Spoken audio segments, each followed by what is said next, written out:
শিশুশিল্পী থেকে রূপালী পর্দার তারকা হয়ে ওঠা পূজা চেরির ক্যারিয়ারের ৮ বছর পূর্ণ হল। এবারের ঈদে মুক্তি পেতে যাচ্ছে তার নতুন সিনেমা দম, যা নিয়ে বর্তমানে বেশ আলোচনার কেন্দ্রে রয়েছেন এই অভিনেত্রী। সম্প্রতি একটি পডকাস্টে জীবনের বিভিন্ন বিষয়ে খোলামেলা আলোচনায় অংশ নিয়েছিলেন তিনি। সেখানে পূজা স্পষ্টভাবেই জানিয়েছেন যে ভবিষ্যতের কোনো এক পর্যায়ে সংসারের প্রয়োজনে অভিনয় থেকে দূরে সরে যেতে হলেও তিনি বিন্দুমাত্র দ্বিধাবোধ করবেন না।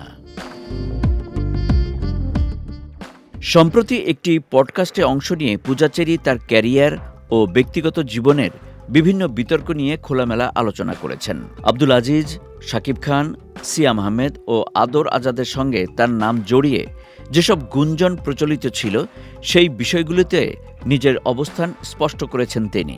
শুধু তাই নয়, পডকাস্টে অভিনেত্রী তার নতুন সম্পর্কের বিষয়েও ইঙ্গিত দিয়েছেন।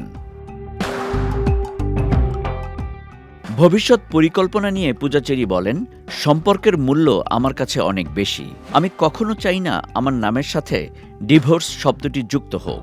যদি সম্ভব হয় সংসার আর অভিনয় একসঙ্গেই চালিয়ে যাব। আর যদি মনে হয় কোনোটা ১৯-২০ হচ্ছে, সেক্ষেত্রে আমি সংসারকে বেছে নিয়ে চলচ্চিত্র থেকে বিদায় নেব। ছোটবেলা থেকেই অভিনেত্রী হওয়ার স্বপ্ন থাকলেও পূজার কাছে জীবনসঙ্গী ও সংসারের গুরুত্ব সবার আগে। পরিবারের প্রতি এই গভীর দায়বদ্ধতার কথা তুলে ধরে তিনি বলেন, সংসারের জন্য আমি নির্দ্বিধায় সবকিছু ছেড়ে দিতে পারব। নিজের পেশাগত উচ্চাকাঙ্ক্ষার চেয়েও ব্যক্তিগত জীবন ও সম্পর্কের নিরাপত্তাকেই তিনি সর্বাধিক প্রাধান্য দেন।